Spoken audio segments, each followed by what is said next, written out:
You are listening to Lighthearted, the official podcast of the United States Lighthouse Society. My name is Jeremy D'Entremont. Welcome. My co-host today is Michelle Jewel Shaw, mom, photographer, teacher, and leadership committee member for Friends of Portsmouth Harbor Lighthouses, a chapter of the American Lighthouse Foundation. Hi, Michelle. Hey, Jeremy, and hello to all of our listeners out there. Amazing how the summer is flying by in spite of it being a different kind of summer. With many lighthouses closed because of the pandemic, we're already getting close to Labor Day. Summer's flying by very, very quickly, a little too quickly for my liking. I do, however, miss being at the lighthouse, but I'm definitely making the best of summer, enjoying being in my garden. And this is episode 77 of Lighthearted, scheduled for release on August 24th. On August 24th, 1891, Thomas Edison patented the movie camera. On August 24th, 1932, Amelia Earhart became the first woman to fly across the United States nonstop, from Los Angeles to Newark, New Jersey. This August 24th is also the 60th birthday of Cal Ripken Jr., who set a Major League Baseball record by playing in 2,632 consecutive games for the Baltimore Orioles. He's once said, "If you do a job, do it right, or there is no point." And speaking of doing a job very well for a long time, one of our two guests today is Lee Radzak, who is the longtime modern-day keeper at the Split Rock Light Station in Minnesota. And our other guest is his successor, Hayes Scriven. Michelle, please help me tell our listeners about Split Rock Light Station and our guests. Sure, Jeremy. Split Rock Lighthouse, one of the most picturesque lighthouses in the United States, is located on a 127-foot high cliff on the northwest shore of Lake Superior. The area was always treacherous to shipping, in part because of a magnetic aberration that causes compass deviations of more than 2 degrees. In late November 1905, a series of storms caused the loss or damage of 29 vessels, as well as the loss of dozens of lives. In response to pressure from the local maritime community, Congress appropriated funds for a light station in early 1907. The site chosen was a cliff known as Stony Point. Strangely, the Lighthouse Board named the light station for the Split Rock River, which was 3 miles to the southwest. When work began in June 1909, all the materials had to be brought to the site by water. A derrick hauled the construction materials to the top of the cliff. A bivalve third-order Fresnel lens was installed, and the light went into service on August 1st, 1910. For more than half a century, it helped guide the safe passage of freighters carrying ore mined from Minnesota's Iron Range. The lighthouse is an octagonal cream city brick tower on a concrete foundation with a structural steel framework. An office was attached to the north side of the tower by a short passageway. 3 identical keepers' houses were built in a row to the north of the lighthouse, and each house had its own storage barn. A brick fog signal building was also constructed, housing duplicate diaphone fog signals and gas engines. The fog signal was so loud, it was said that it made horses skittish 5 miles away. The light station suffered a tragedy just 2 months after it began service. On Sunday, October 2nd, 1910, 2 assistant keepers left in a small boat on a mail run. The principal keeper headed out early the next morning to look for them and discovered their boat floating upside down. The 2 assistants were never found. The principal keeper was informed by his superiors in 1935 that Split Rock was considered a show station and that visitors should be allowed to see the lens and rotating mechanism at specified times that were posted at the station entrance. In 1938, almost 28,000 sightseers signed the station's guest book, but the principal keeper estimated that probably 3 times that many actually visited. When the Coast Guard took over management of lighthouses from the Civilian Lighthouse Service in 1939, it publicized Split Rock as, I quote, "probably the most visited lighthouse in the United States," end quote.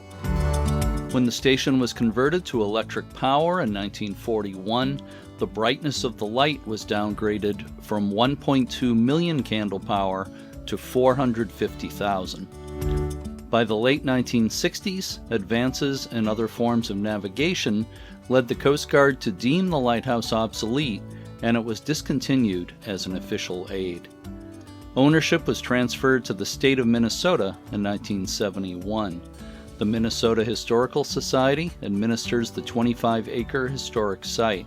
Today, the light station is the centerpiece of Split Rock Lighthouse State Park, operated by the Minnesota Department of Natural Resources. The park is a 2,200-acre site that offers hiking, picnicking, and tent camping to visitors. The station has been restored to its early 1920s appearance, and the site is operated as a living museum.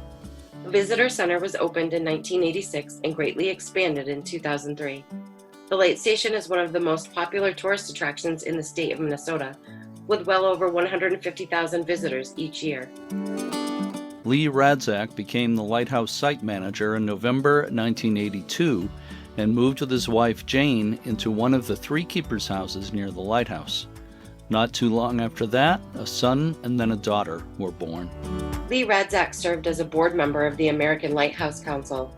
He was a 2013 recipient of the Association for Great Lakes Maritime History's Award for Historic Preservation, a 2014 recipient of Lake Superior Magazine's Achievement Award for significantly contributing to the well-being of Lake Superior and its communities, a 2016 recipient of the F. Ross Holland Distinguished Service Award from the American Lighthouse Council, and a 2018 recipient of the Alliance of Local History Museums Lifetime Achievement Award. When Lee Radzak retired, an extensive search for a new site manager led to the hiring of Hayes Scriven, who moved to the site with his wife Jenny and their 2 children in late 2019. Hayes, a Minnesota native, considers himself a history geek and says his goal is to make every guest at Split Rock Light Station feel the magic of Lake Superior's North Shore. In late July, I got together with Lee Radzak and Hayes Scriven via Zoom for a discussion of life at one of the most iconic light stations in the country. And let's listen to that conversation now. I am here with Lee Radzak and Hayes Scriven. Actually, we're getting together via Zoom this morning. And thank you guys so much for being with me today. Yeah, thanks. Happy to be here. And this is going to be fun. We got a lot of ground to cover. Lee, of course, you had a long career at the Split Rock Lighthouse and have recently retired. And Hayes is the new kid on the block, the new guy in charge at the Split Rock Lighthouse. So Lee, I'd like to start with a question for you. I want to go back to the beginning of your career. I understand you actually started your career as an archaeologist with the Minnesota Historical Society. So what exactly led you to Split Rock Lighthouse? Well, it's funny to go from prehistoric archaeology to maritime history. It was kind of a leap, but not that much. Both of the jobs were working for the Minnesota Historical Society, which was a great employer, great people to work for. And it was funny, I got married a couple months before the job at Split Rock came up, and we were looking for what we wanted to do. And it was either go west to Montana and Wyoming and do archaeology out that way, or take the job at Split Rock, or at least apply for the job at Split Rock. And it was a transition, but not that bad. It was Minnesota history was something I knew well, and Lake Superior is part of that, so it fit well. I'm just curious, were lighthouses much on your radar before you took the position? Not at all. I'd been to Split Rock once, I think, when I was in high school on a family trip to the North Shore. Other than that, lighthouses, I had to do a quick study on everything to do with lighthouses and maritime history, and very interesting and very, once I got into it, the more I got into it, the more interesting it became. So Hayes, you were the executive director of the Bong Veterans Historical Center in Superior, Wisconsin. It looks like a extremely interesting military museum. What led you to go for the job at the lighthouse? Yeah, before I was at the Bong Center, I was the director at the Northfield Historical Society in southern Minnesota. And I'm originally from Minnesota and we've always taken trips up the North Shore, and I've always passed Split Rock a bagillion times, and we've stopped, half a bagillion times to hike the trails in the park or go up and see the lighthouse. And so I was always aware of it, that it was there, and the status of the site, within the state. And it was just one of those things that when my wife and I moved from southern Minnesota to Two Harbors, we did it out of a love of northern Minnesota and wanting to be closer to a place that we really enjoyed and connected with us.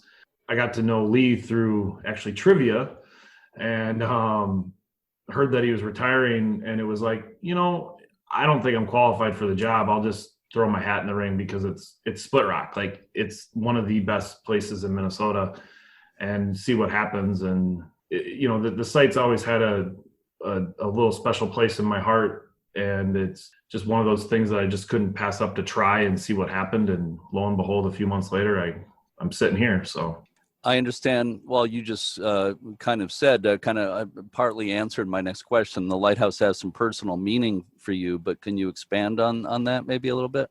Yeah, so I actually had proposed to my wife up on Day Hill, which is one of the hikes in the state park overlooking the lighthouse.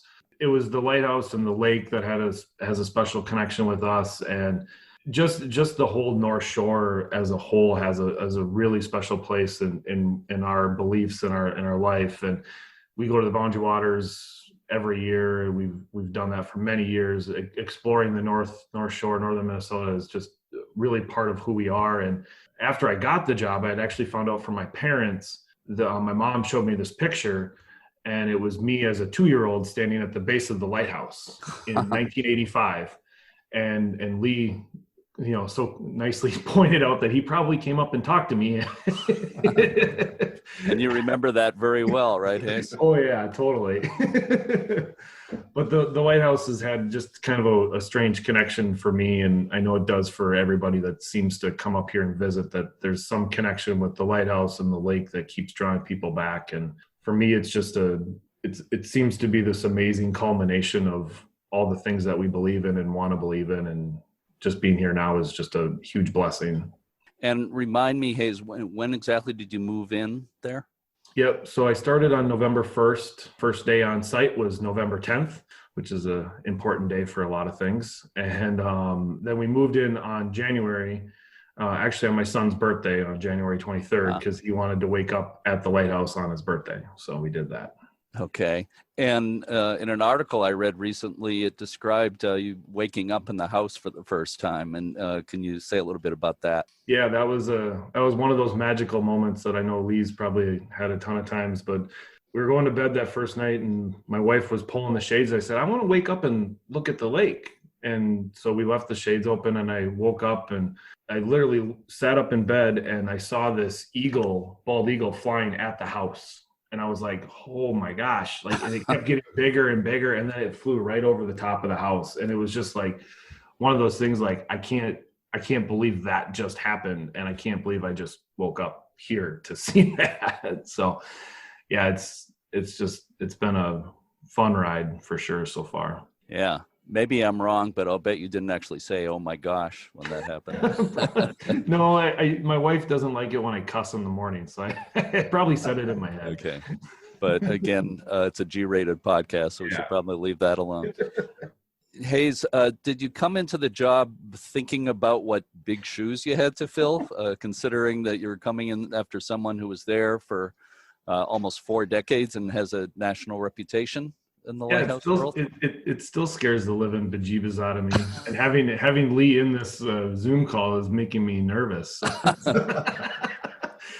It's been one of those things that in my professional career up until this point, I'd always told myself that I never wanted to step into a job from somebody that had been there for 10 years, just because they had such big shoes to fill and the expectations would be so high. But this was an opportunity that I couldn't pass up. And knowing what Lee did at the site and how the staff works now and what the reputation of the site is very daunting. And it's driving me and the rest of the staff now to continue that excellence and be, the best site in the state of Minnesota and the upper Midwest that we can be. And So I want to, thank Lee for all of that work that he's done to set the expectation, because there is a huge expectation for us. And it's been something that drives everybody here to do their best work. So Lee, what was your advice for Hayes when he took the job? Well, it's kind of tough because, he came in right before the pandemic hit. And so we really haven't been able to get together at the site and walk through it and talk about things the way we normally would have. I do remember, and it's funny because he started technically on November 1st, and that's the date I started. I started on November 1st of 1982. And when I came in, there were still, the screens were still on the windows in the house. And so I was up there in a snowstorm putting storms on. So I knew Hayes was coming into the kind of a rough time if the site wasn't prepared. I remember telling him where to put the mouse traps to catch the mice, and make sure the heat doesn't go out so that the cast iron radiators don't freeze. And beyond that, Hayes, what did we talk about? We haven't had a chance to meet on too much stuff. Not too much. The one other thing that you did say was just run it like your own business. You said run it like your own business. And I think I said something smart like, well, I've been doing that for the last 15 years anyway. So. There you go. Well, that was about the only thing. And you're right. We haven't had much time to get together. You and the family came up a little bit right when the snow started to fall, and we chatted for a little bit, but we just haven't had the time to connect. And it's been really crazy. And I do really look forward to that time when you and I can walk around. We'll do it. And the benefit is that staff at Split Rock, the interpreters and visitor services and maintenance, everybody's fantastic, and they were fantastic when I was there, and I'm sure that they're they're carrying through the knowledge that they have. And I didn't have that when I started because I was the only one here, except in the summer we'd have 6 people working, 6 interpreters, and dealing with the 200,000 people. So I'm glad that you've got the great people you have there that have been there for a few years, and they can follow through with some of that information. Yeah, it's made the transition a lot better to have that continuity, because you built a really good core staff that's continued through and has the knowledge base, because the core staff's been here for a long time, and they've been very willing to help and educate me on the site and how things have been, and a lot of that's continued through. But with the pandemic, we've had to flip a lot on its side right now. So, but it's all going through, and the staff is just great. I should just mention we're actually speaking on July 25th, Saturday, July 25th. People are going to be hearing this a little bit later in August. So as you just mentioned, Hayes, you came in at a very unusual time, unique time with the pandemic.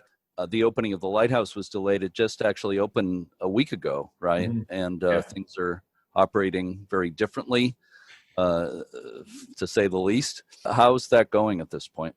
Yeah, we got 2 weeks of a normal season in March, and then we were shut down right after that. And we had immediately kind of gone to this mode of how can we reopen the site, because we knew the site was going to have to open to help the whole Minnesota Historical Society out, and we knew people were going to want to be up here. And so we went through probably 25-ish permutations of how we could do the site, and we came up with this self-guided tour model that is pretty radical from the way it had been. And we're also, the inside of the visitor center is closed, so the exhibits are shut down, the movie's not showing. The lighthouse is closed. People can't go inside the lighthouse. People can't go inside the keeper's house. But we've got guides stationed throughout the site. We've got some signage up that helps educate the people while they walk around, and also enforcing social distancing too, because unintended consequences of the signs are people actually stopping and reading them, which has been interesting to see. And it does spread the crowd out, but it's been going so well. People have been very considerate. It's been a very easy transition. It was one of those times leading up to when we opened, very nervous. We've had this on paper. A lot of people have looked at it. Is it actually going to happen? And we actually technically opened on July 15th, but we did a soft opening 2 days before for the 13th and 14th. And we tested the system, which was great because we were able to modify the system and make minor tweaks between the 13th and the 15th. So when we had, we knew we were going to have 800 people on the 15th, we were able to cycle through it really, really fast and made the proper adjustments. So it's been going really well. Today, like you said, is the 25th. It's also the first day in Minnesota that masks are mandatory in indoor facilities. And so we have a new wrinkle in enforcing that. And it's also for if they're standing outside in a line to go into a building. So the staff has been trained on that, and that'll be a new wrinkle. But it's been going really well. The feedback we're getting from the crowd is that they're disappointed they can't go in the lighthouse, but they know why. And they seem to be okay with that. So all in all, it's been going really well. Oh, that's good to hear. Lee, I want to switch back to you and go back in time to your years at the lighthouse. Your two children were born after you and your wife moved to the lighthouse, right? So how did your kids like life at the lighthouse? Well, they, when they were young, they were born a couple years after we moved here, or moved to Split Rock. Still thinking of it as here, I guess, a year later. It's all they knew as young kids. School was 9 miles away in Silver Bay, Minnesota. So they pretty much grew up in a rural area at the lighthouse with no nearby neighbors. But for them, it was all they knew. So they didn't think it was anything unusual. They got used to all of the people going by, walking by the house, going up to the lighthouse. And we, had to give them some special training about you can't go near the cliff and don't talk to people if they're, talking to you. It's such a dichotomy that Split Rock is, that it's such a beautiful, isolated spot sometimes in the winter, at night. But during the tourist season, it's just the opposite. It's the busiest place you could imagine, with up to 2,000 people a day coming through there.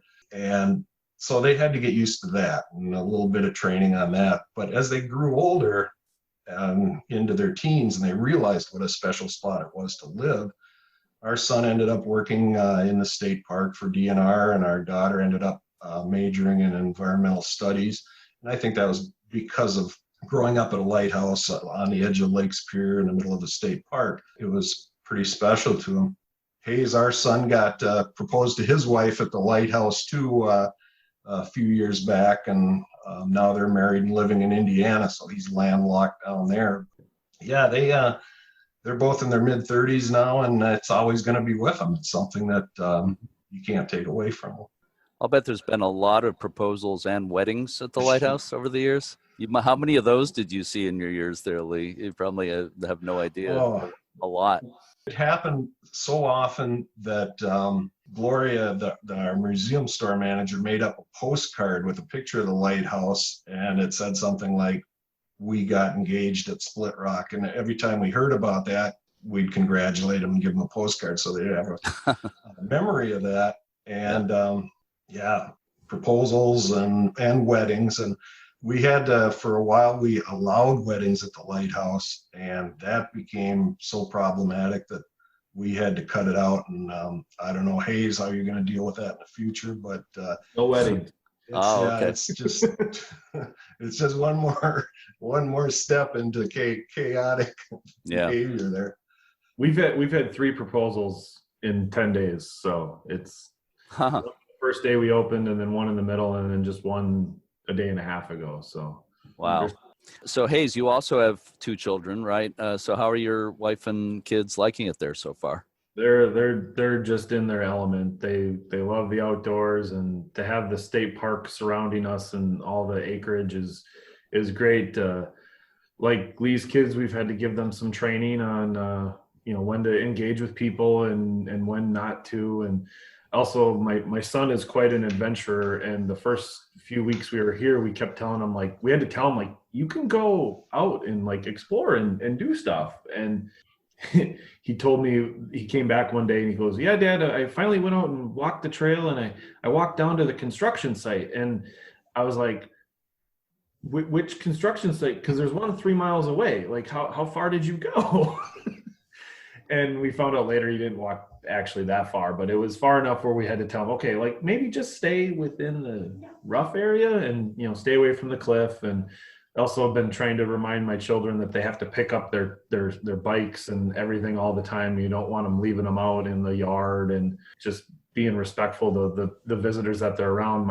My daughter, who's 12, she keeps telling me every time I come home for lunch, I have a radio that we wear all the time. And my daughter's like, I want a vest and I want a radio and I'll be a tour guide for you. And I'm like, well, let me get you through training and we'll see how it works. Well, that's neat. That's really neat that she wants to do that. Yeah. That's great. So Lee, going back to when you first took the job, did you have any inkling that it would become your career for anywhere near as long as it did? Of course not. When Jane and I took the job and we moved there, we talked it over and we said, well, let's give it 3 years and see how it goes. And 3 years came along, and by then the kids had arrived, and we said, well, let's give it 5 years and see how that goes. And by then it felt like home, and it was a great job, a fantastic job, because there's so much variety in it, and you're working with people who, the visitors are on vacation, so they're having a good time. The staff loves working at the lighthouse, so they're very committed. And my boss was 200 miles away in St. Paul, so it was kind of a nice separation there. It kind of like the old lighthouse keepers at Split Rock. Their boss was in Cleveland at the district headquarters, about 500 miles away. So yeah, it's a job where I was kind of on my own, and we never dreamed that we'd be there as long as we were, but it felt like a good place to set down some roots and stick with it. And it really was. I'm real happy to do it, have done it. So I think you're the longest serving modern day keeper, but I think Don Terrace at Grosse Pointe Lighthouse, if he stays a little longer, is gonna pass you in terms of years. He's catching up to you. Don and I have talked about that, and he kind of needles me for giving up too early. And he's already probably surpassed me, because he was started like a year after I did. So yeah, it's pretty interesting. And the other thing is that he's in Evanston, Illinois at Grosse Pointe Lighthouse, and that's the only other lighthouse on the Great Lakes that's a National Historic Landmark. And he got that rating before I did at Split Rock, so I kind of needle him that now he's not the only one on the Great Lakes. So Don and I have had fun over the years going back and forth on that. I spent a few days around there last November and got to meet Don and also interviewed him for this podcast. So Lee, can you describe what a typical day at the light station was like for you? What were some of the typical chores, maintenance, and other stuff you did on a regular basis? Well, as Hayes knows, there really isn't a typical day. And it's more cyclical than anything. Winters are so much different than summers. And a lot of the job, it amazed me over the years, and what made it interesting was a lot of the job did kind of mirror what the light keepers did. Not so much in that you're staying up all night and keeping the light going, but there's the maintenance and the upkeep and knowing how the equipment works. And they didn't have to know the history the way we do, but a lot of the job reflected that. It still does. There's more, of course, administration now. There's a lot of the museum arts and aspects of it, and just administering the site that has grown over the years. And a lot of I guess a typical summer day would be getting up about sunrise, walking through the parking lot, making sure nobody spent the night there, unlocking the gates. Usually we close the gates because there are people coming in. And then starting the day with morning meetings with the staff and getting ready for opening up at 9 a.m. And it'd be or at 10 a.m. and then be a full day of when you got that many visitors coming and that many staff on. Every day we had about 14 interpreters on, and a summer staff of about 35 people at the historic sites. So there was a lot of just managing that had to be done, but the maintenance and the preservation. the thing I loved the most and didn't get enough time to do was research and working on the history. I really loved the times that I could, when I started in the 80s and 90s, there were still enough of the sons and daughters of the original light keepers around, the lighthouse service keepers, and they were in their 80s and 90s by then. And they'd come back to Split Rock, or I'd go visit them where they lived in Duluth or elsewhere. And getting to talk firsthand with them and to do oral histories with them was wonderful, that part of the job. And it just didn't happen as much as I'd liked it to. Hayes, I know you haven't been there long yet, but I wonder if you see the routine. Well, obviously the routine has changed with the pandemic lately. It's totally different. But I'm just wondering how going forward, if there are particular ways you see things changing. Well, in the few months that we've been here, it's been a lot like Lee said. In the winter, it's different than the summer. In the winter, Lee did this too. We do some snow removal, carrying of the historic property. Actually, Lee, on the 30th, we're going to clean the lens with Ed and everybody, and that'll be my first time going through that process and learning how to do that. But like he said, it's walking the grounds, making sure everything's safe, because it's not only the visitors, but as Lee's known, there's bears around and other varmint that are getting into the property. So you're doing a lot of security checks. You're just kind of watching over things. In the summer, I don't see the routine changing a ton, because the morning meeting setup works, which they're having right now, getting ready for the day, going through opening everything up. And managing the staff is a big deal. Right now, we don't have 14 interpreters on staff. We've got 5 every day. And so there's more that I'm doing on site, processing the people through it and getting to interact with them. I do, like Lee said, one of the things that I've always missed in an administrative job is I do miss the research side of it. And I'm hoping, and I know over the time I'll be able to do the research and become half as knowledgeable as Lee is on the site. But it's one of those things that I hope I get at some point to be able to do that. But the routine, it is interesting how much it does mirror the original keepers and how you're just maintaining the site and caring for it. That hasn't changed, and I don't see it will, because as long as you're here, you're caring for the site. You have to make sure it's running properly, and that's what we're here to do. Lee, correct me if I'm wrong, but you used to sometimes wear the like a lighthouse service uniform, a keeper's uniform, and greet people that way. When I was younger and fit into the uniform better, I would put it on to do a lot of times to do talks away from the historic site, and sometimes to lead tours. And as the site developed and the interpretive program developed, we decided to do costumed interpretation at the site, which the fun part was researching the lighthouse service uniforms for the 1920s to 30 period, and then developing those uniforms so that we had the interpreters wearing the uniforms every day on site. And for a few years we did living history, so they actually portrayed characters. That became pretty cumbersome with the high visitation level there. So now it's just costume interpretation. It was when I left. And people love to see that uniform, either if I was wearing it or if the staff, the men on staff, the male interpreters would wear them. And the women would wear the typical clothing of that the wives of the keepers would wear and show the tasks that they were doing. But yeah, that uniform, it's a really neat uniform. And of course, there's always the people that say, well, who are you, a railroad conductor or fireman? And then it's a good opportunity to explain, no, this is the U.S. Lighthouse Service and this no longer exists. And yeah, it was a fun thing to do. And then in the later years, I didn't do it as much. There wasn't time. Hayes, any particular plans for you to put the uniform on? Did you inherit the actual uniform or no? I haven't earned my cap yet, so I'm still in training. No, I've been told that I have to, and at some point I know I'll probably put it on.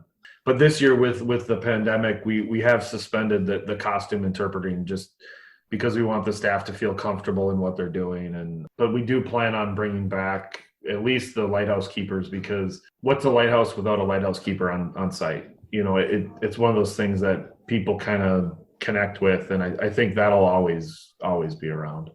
Makes sense to me. So Lee, you obviously saw a lot of changes over the years, including the creation of a visitor center, and the visitor center was later expanded. What are some of the accomplishments that especially stand out in your mind from your stay there? First off, I think a big part of it is the growth of the interpretive program at the site, that it changed so much after that visitor center was built in 1986, and we expanded to have more room to do interpretation and to get the audio visual, the movies and the exhibits and everything else in that building. Then we could open up the historic buildings for other things. And what I was really, I guess, am proud of and enjoyed doing was there were 4 major preservation projects in my years there on the 11 historic buildings, and researching and making sure that was done right to the Secretary of the Interior standards for rehabilitation. Split Rock was nominated to the National Register of Historic Places in 1969, in fact, right after it was decommissioned. But when I was there, I worked on, and we finally got National Historic Landmark designation, and that was a big process. And that was one goal that I had always had in my career, to try and do that. Another thing was to develop a cultural landscape report for the whole historic site. And that was a huge process that was completed in 2016. And you have to do that because if you want to do any kind of accessibility changes or things like that to the historic site, you want to make sure that it's done according to a landscape plan and to a cultural resource plan.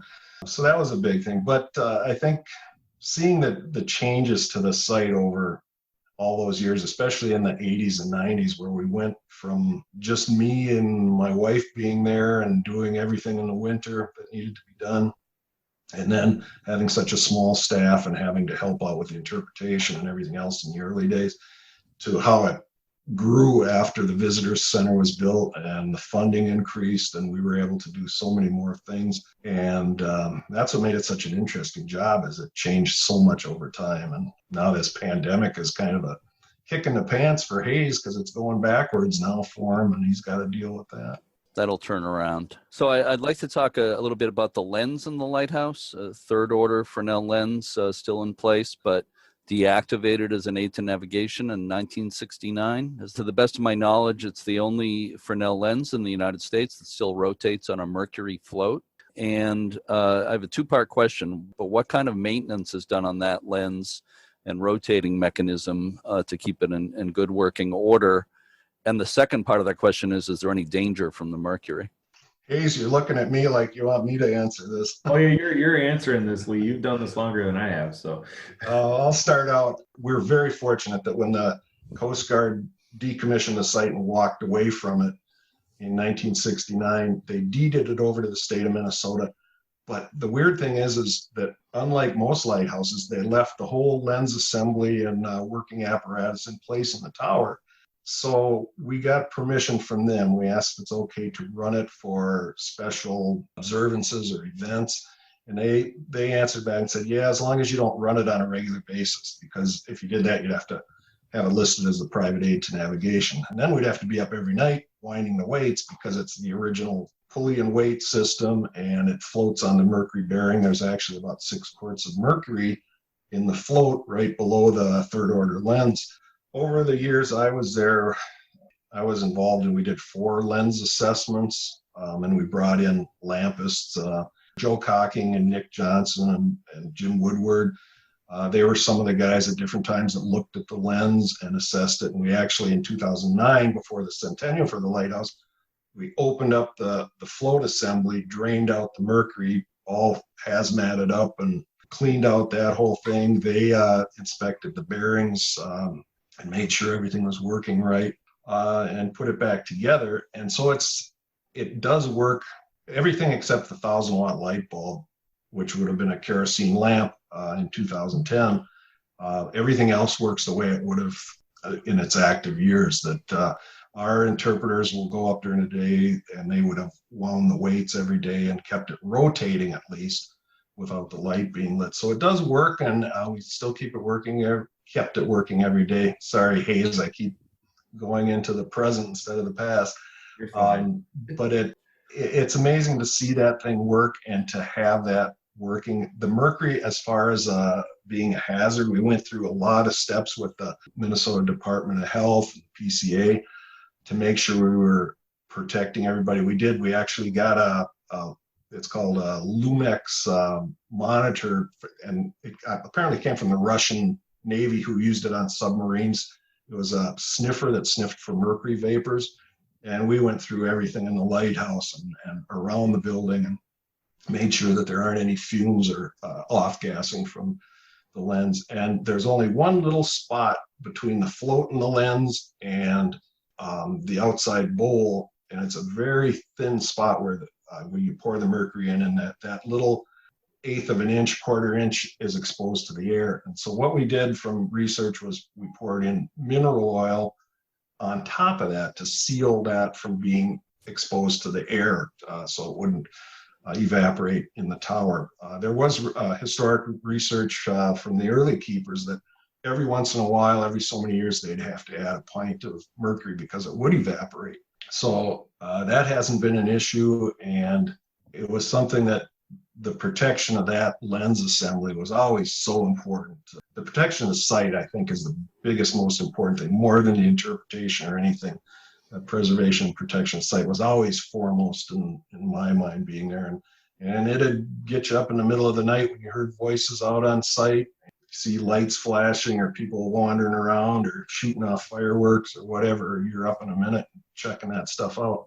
But the lens is really the crown jewel of the site, and the site is the crown jewel of the surrounding state park. And it's great to have it there, and it makes it so much different to be able to turn that light on. And I see Hayes does fantastic photographs with the light on still. He's a great photographer, so it's nice to still see that. Yeah, people aren't seeing this in the podcast, but we're talking via Zoom, and Hayes has shown me a couple of night sky photos of the lighthouse behind him. And you took those yourself, Hayes, huh? I did, yeah. It's been a hobby that I've been learning over the last 2 to 3 months. I told my wife I wanted to learn something new during the pandemic, and apparently it's astrophotography, and it's going to become quite an expensive hobby, I fear. Well, that's pretty amazing that you've just started. Those are really incredible photos. Have you putting them online on your on Facebook or somewhere? Or? Yeah, they're on my Facebook page and my Instagram page that I have, and we've been using some of them as PR shots on the main SRL page as well, so people can view them that way and just take in the beauty. And Lee, I heard you talk about this too, about how the night sky is just alive out here, and it truly is. When I grew up, I was in southern Minnesota in a place far away from natural light or unnatural light, and it was glorious to see the sky there. And now to come back up here and have this just pitch black area around it, to see the stuff again, it's really an amazing place to see the stars. And did some comet shots with Neowise the last few days, and it's been really cool. Tell me, and I guess we can start with Lee on this, about the commemoration that's held every November for the wreck of the Edmund Fitzgerald. That's something, I guess I started really informally on the 10th anniversary of the sinking of the Edmund Fitzgerald, which would have been 1985. I'd only been at the lighthouse for 3 years by then. And I just turned the beacon on, thought it'd be nice to commemorate that, and climbed up in the tower. And November 10th can be kind of dicey weather on the North Shore, but I started, and a few of the neighbors saw it and they thought it was kind of cool. And so I did it the next year in 1986 for the 11th anniversary. And a few people showed up, a few neighbors or people driving by on the highway from a half mile away. And then after a few years, the visitor center was built by then, so we could have a place for people to warm up. And we thought, well, let's keep doing this. And then we got to the point where, well, let's open up the lighthouse and let people go inside and actually see the beacon lit from the inside, because that's what really brings it to life and makes you understand what a lighthouse is all about. If you can see that Fresnel lens close up and see it swinging across the horizon. So it just kept growing, and we kept doing it it was always on November 10th. We decided we're always going to do it on November 10th, no matter what day of the week it is. And some years there'd be 1,000 people would show up, coming from all over the country even. And if it was on a Tuesday night, we might get 300 people show up. It was just amazing how that event took off. And boy, Hayes, I don't know if you could quit doing that now if you wanted to, because it's got legs of its own. No, that's a very important thing to continue doing. And I did get confirmation yesterday, or not yesterday, but a few weeks ago from my bosses that the event's still going to happen this year, even if it's a virtual event, that we can't have people on site, but we'll do it virtually. We'll stream it online so people can see it, and we'll make that decision as we get a little bit closer. But the event has so much meaning to people, and it's a very important event and educational event for people to come to and remember what this is all about. Lee, I have to ask you this. I'm sure there's people listening to this podcast who've known you over the years. A lot of people in the lighthouse world at various lighthouses listen, and they're probably wondering what are you up to these days since you've retired? Well, it's a weird transition. First of all, retiring and moving away from the North Shore and away from Lake Superior, and we're living kind of in lake and corn country in the center of Minnesota, which is great. It's a wonderful place to be. But with the pandemic and that, Jane and I thought we'd be able to travel more and do a few more things, but we're not getting out as much as we wanted. So over the winter, the Minnesota Historical Society Press had asked when I retired if I'd be interested in writing about living at the lighthouse. So I thought, yeah, that's a good way to spend the winter. And so they want to publish a book, and the working title of it for now is The View from Split Rock, A Lighthouse Keeper's Life. And it's going to I wrote about the 36 and a half years of being there, and some of the things that Hayes and I have been talking about, and what it was like to spend a life there. So that's to be published in next May. So wow. I'm making sure a lot of the photographs I took over the years are in the book, and some educational things, some sidebars about how the lens works and that kind of thing, but also remembrances of what it was like to live there.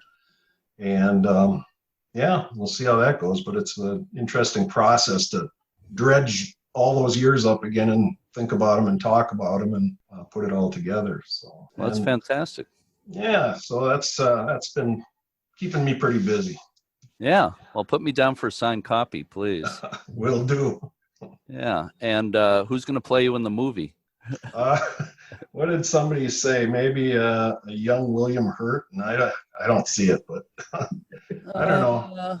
What do you think, Hayes? Brad Pitt, maybe? I don't know. Yeah, I think that would work for you. Anthony Fauci wanted Brad Pitt to play him, and he actually did Saturday Night Live, right? So Brad Pitt's pretty versatile. He can play you too. Sure. Yeah, he could live at a lighthouse. Yeah, he'd probably like that. So, or maybe Willem Dafoe. He's played a lighthouse keeper. Yes, there you go. Crazy. Yeah, crazy lighthouse keeper. So Hayes, do you have any plans for new programs, things you might want to implement? I know, again, things are kind of crazy right now with the pandemic, but looking past that, any plans? Well, the good thing with the pandemic is that it's allowing us to kind of, because we've had to flip everything on its side, it's allowing us time to evaluate the way we're doing things now, and then looking at moving forward how we can build off of it and bring back the stuff that had been working really well. And so I think come mid-August into October, we're going to be really looking at the way the program's running now, and then looking at how we can add stuff back on to it. And then also, and I told this to Lee, I said, I'm going to enhance a lot of stuff and bring in a bunch of my crazy thoughts, because I live out in crazy world, where no idea is stupid until I say it is. No, I think what we're going to do is we've already looked at some mini pop-up programs for the interpreters to do while they're on site. So we would have like a base tour and then like a 20-minute presentation where they could talk about some other aspect of the site or history around the site. And then last night, I was talking with my boss about maybe doing some expanded specialty tours if we can get, staff back normal sized. And we're actually partnering with one of the local kayak companies they're going to start, they've already been offering kayak tours of Split Rock. And so we're going to help promote that and partner with them on, you take a kayak tour, you can buy an admission to the site at a reduced price or full rate and come up and tour it after you've seen it from below. So we're looking at kind of those experiential type things that a lot of the public seems to be wanting this, now. And once the pandemic is gone or we're able to have a normal rotation again, we'll probably start to implement some of those. And immediately we're looking at come October to probably have some normalcy back. We hope to open the tower later this fall again, but it'll be a new experience and very different than it was. But that's all dependent on what happens with the pandemic. So we'll have some new stuff coming up. Yeah, well, those ideas don't sound that crazy to me. They sound really good. So good luck with all those. So this is a question for both of you, and I can edit this out if we have to, but I'll start with Lee. What is the worst thing or things? What was the worst thing or things about life at Split Rock Light Station for you? Well, I don't. This might. I don't know if I'm touching on dangerous political ground for you as far as the state of Minnesota or anything like that. But no, because I think my bosses and everybody knew what a challenge it was, parts of the job, and I think I always held that somebody should always live at the lighthouse, the site, and it should be the site manager, both for security and for the interpretive purposes of having a living body, at least in one of the houses, 24/7. But that 24/7 aspect of the job, sorry, Hayes, but it wears you down over time. And, that it's such a busy place in the summer that by October, November, after the Edmund Fitzgerald event, the whole staff is ready to decompress. And I think that was probably the hardest part of the job, is seeing some of the zany behavior of people, some of the people that come. Most people are great and fantastic and having a good time. But when you have to deal with the few nutcases that come and go and that aspect of it. And as I think Hayes finding out that drones have become the bane of historic sites everywhere in the country, that you're trying to give a tour out on the grounds and you've got a drone coming in and hovering 20 feet over your head and making that obnoxious noise. So some of those aspects of just dealing with the negative aspect of so much traffic all the time and always having to be on guard and protecting the place. I felt great actually retiring, and Jane and I both said nothing happened on our watch that was major, that couldn't be fixed. So we got out of there pretty good. And Hayes, I'm glad to have you there. People are supposed to get permission to fly a drone there, right? Absolutely. They never do. So right. It's that way most. Well, you can fly them from 3 or 4 miles away now, and you never know where they're launching them from. So it's really hard to track them. Hayes, do you want to take that question? Yeah. Well, it's really what Lee said. It's the 24/7, and I knew coming into it that it was going to encompass my life, and it's going to change the way I live and who I am. And the thing that I've noticed, and Lee touched on it, was that even when you're off and you're sitting in your yard having a fire and a barbecue, and it's after hours and there's not supposed to be people around, you see that light walk down the trail and you're like, what are they doing? And you can't let it go. And it's been a change for me, because I used to not be like that. And it's one of those things that I'm able to adapt to it and be with it. But it's one thing that it's surprising how much it's been in the back of my head all the time, just making sure that I don't have anything when I retire in 30 years, that I don't have anything that's irreversibly damaged. because of the importance of the site. And, just a little fun story. My boss was up last week, Ben, and I was sleeping, and it was 4:00 in the morning. And because of the pandemic, he decided to sleep in his car in the parking lot. Knew he was going to do it. It was going to be fine. I heard a car alarm going off at 4 a.m. And I was like, what is going on? Like, I'm not supposed to hear this. So I got up at 4 and I walked out, and it was my boss had bumped something in his car. And I was like, and I just walked back. But in the back of my head, I had either there's somebody out there that smashed up the state car that's out there, or it's a bear jumping up and down on the state car. And that's what I was hoping I would see. You were hoping for a bear? I don't know. Yeah, I was, because it would have been a better story that way. Yeah. Huh. It always felt like it's the letting go of the job and always having it in the back of your head, even when you leave for a day and you're just like, what's going on? Got to get back. It always felt like a comparison to being a lighthouse keeper is, especially at Split Rock, where it's so remote and rural, is being a farmer, and especially a dairy farmer. You got to be there every day. You got to take care of things. You're remote and you're away from people, but still you've got that responsibility that you can't let it go. And it sticks with you. I still get up at 6 o'clock every morning, no matter what. So I have one final question for both of you for bonus points. Mm-hmm. And I'm going to start with Hayes on this one. What's so far for you, what's the best thing about life at the Split Rock Light Station?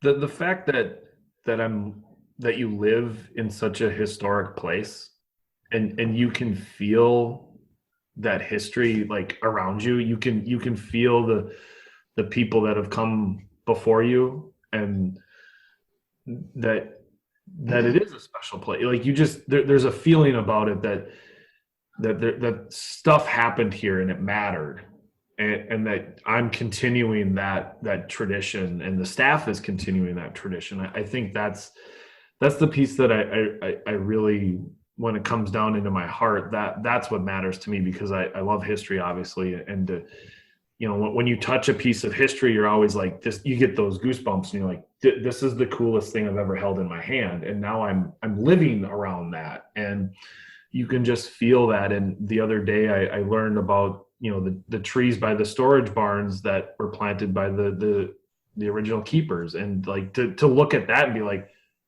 that was planted 100 years ago by the first keeper. That's like the coolest tree I've ever seen in my life now. And to have that kind of stuff around it is really neat. And then, you talked about bonus points. Well, it's like the night sky, the nature around you, everything is just that delicious gravy on top that puts a good feeling on everything.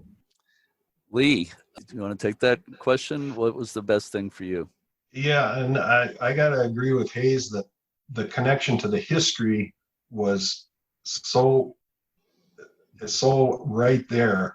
You're walking the same sidewalks the keepers and their families walk, climbing the same stairs into the lighthouse, using the exact same crank handle to wind the weights that the keepers use, and to sit on your front porch there and know that the keepers and their families sat there, looking at the exact same view, different trees, little different fences and things like that around, but actually the same. And the gravy on top is living on a cliff 130 feet above Lake Superior and having both the lighthouse, but especially the lake right there all the time is pretty special. The way you both talk about it, the love you have for it sure shows, and sounds awfully special. So Lee, Radzak, and Hayes Scriven, this has been a lot of fun, and I really, really appreciate you guys doing this. Yeah, this has been great, and I'm finally glad I got to talk to Lee for about an hour now. Yeah, we're gonna have to do it more often, Hayes, and thanks a lot, Jeremy. It was fun to talk to you and say hi to the gang at the Lighthouse Society. And absolutely. I still keep in touch with a few of them quite a bit. So yeah, Well, I'm involved both with the U.S. Lighthouse Society and the American Lighthouse Foundation, so I'll say hi. Great. I know you know people in both organizations, so I'll say hi. So I just want to wish you good luck, Hayes, through the pandemic and beyond. And maybe I can check back in with you in the future. Maybe we could do this again sometime. Anytime you want to talk, I like talking. So great. I never would have guessed. Lee, good luck with everything for you in retirement, and I can't wait to see the book. Congratulations on that. Thank you. Thanks, Jeremy. Great talking.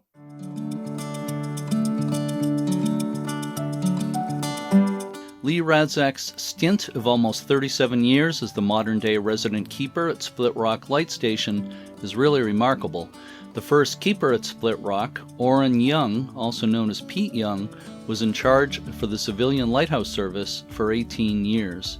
He retired at the age of 70. One of the later keepers, Tom Hassing, served 15 years as first assistant keeper. In a recent interview, his grandson GT remembered being taken up in the tower. He said, quote, "We'd walk the long flight of stairs and up the echoey circular stairs to the light, and he'd tell us, okay, push the button now. I'd see the light go so far out there, I'd think, I can't see how far that is. Out into infinity," unquote. When GT, the grandson of Keeper Hassing, got married in 1999, he and his wife visited Split Rock Lighthouse, and Lee Radzak turned the light on for them. My thanks to Hayes Scriven and Lee Radzak for today's interview. It was a real pleasure talking with them. Lee is a legend in the lighthouse world for good reason, and Hayes is on his way to becoming a legend. Thanks to all the members, volunteers, and staff of the United States Lighthouse Society and its chapters and affiliates. To learn more about all of the things the Society has to offer, check out uslhs.org, as well as the social media pages on Facebook, Twitter, and Instagram. And if you enjoy this podcast, please consider becoming a member of the U.S. Lighthouse Society or making a donation to support it. Let it shine, let it shine, let it shine. Our thanks to everyone around the world who works to save lighthouses or any kind of history. We're all on the same team, and what you do is greatly appreciated. Keep up the good work. As the American author Howard Mansfield wrote, and I quote, "Good preservation is a life preserver thrown to us in a shipwreck. Good preservation keeps us in touch with the graces of this life. True preservation is like the hand that shelters a fire from the wind. It protects the spark of life." End quote. As always, thanks for listening, and keep a good light. Let it shine all in my house. I'm gonna let it shine all in my house. I'm gonna let it shine, let it shine, let it shine.